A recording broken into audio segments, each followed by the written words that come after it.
Before this video starts, I just want to say I can't believe you guys got 2,500 likes on the last video as fast as you did. So for that, I'm gonna reward you guys with his Instagram. Here it is on the screen, so be sure to go follow him and check that out.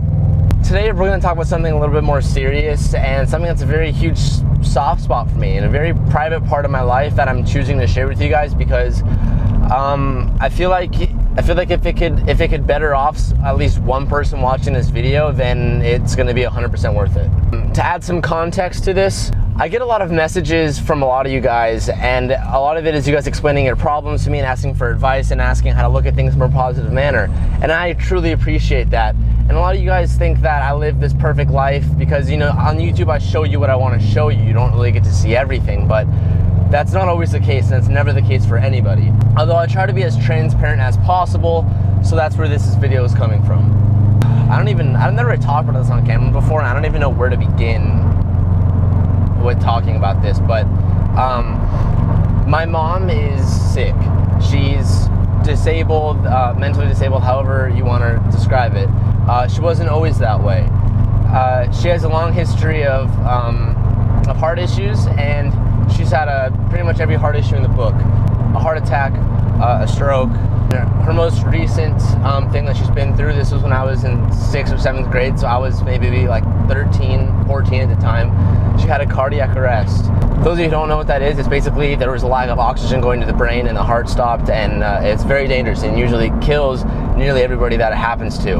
Long story short, when I was like 13, whatever years old, I went into my parents' room and my mom was in there, and I found her unconscious, essentially dead with no heartbeat. I was trained for events like this growing up. My dad was a lieutenant fireman, and I knew how to handle the situation because she's had heart attacks and strokes, and I grew up in and out of the hospital with her prior to this. And she was unconscious, and she was dead. I'm sorry, this is like bringing back memories. It's like, no, I haven't talked about this in a while, like fully talked about it, but I handled the situation appropriately and did the medical procedures that I needed to assist her before the paramedics got there.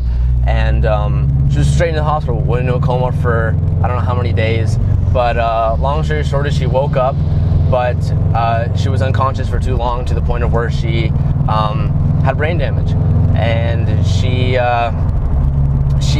is considered disabled now. She basically has short-term memory and has a major personality change. But the thing is she has her good days, and I'm not going to get into it too much. But she's okay now. She's not the same person she used to be.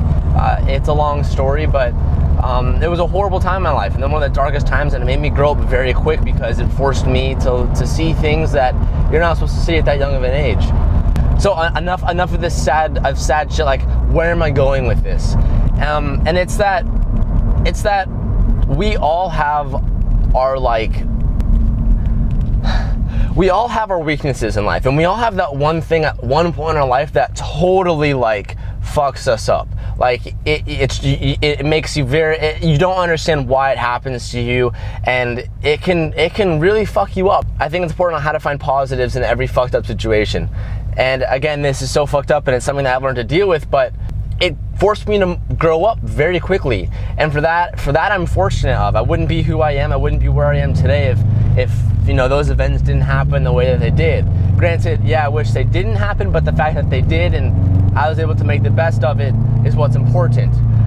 Here I am now, 10 years later, and I'm finding ways around it to still help my dad with my mom. And one of the things you guys asked is, so why aren't you live away at college? And the answer to that is I live at home to help with my mom. I caretake my mom. I've been caretaking my mom ever since she had her last major accident and she needed help.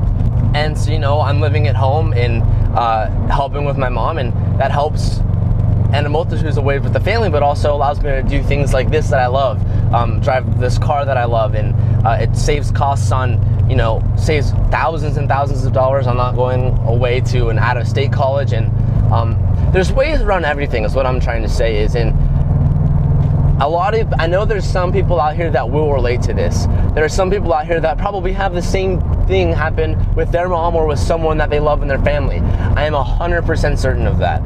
And for that, that's what I want to speak to all you guys out there. If you're finding yourself in one of the most difficult situations in your life, just know that you need to look positive about it. And I know that's fucked up and hard to say. I know that's really hard to understand. But without it, you're dead in the water.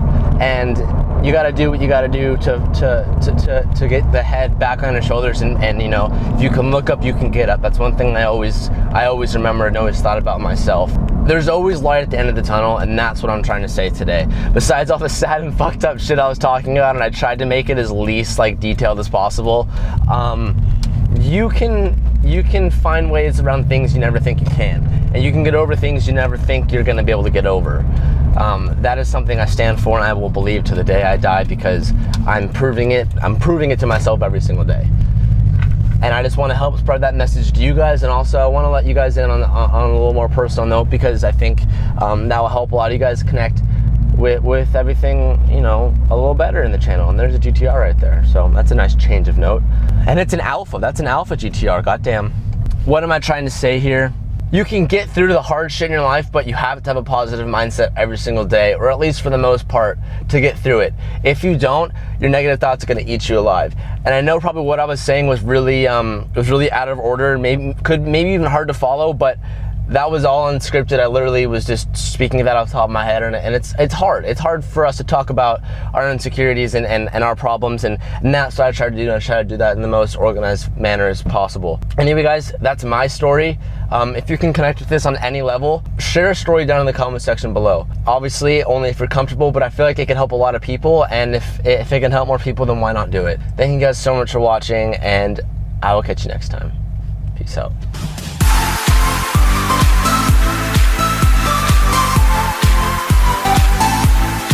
Motivation is contagious.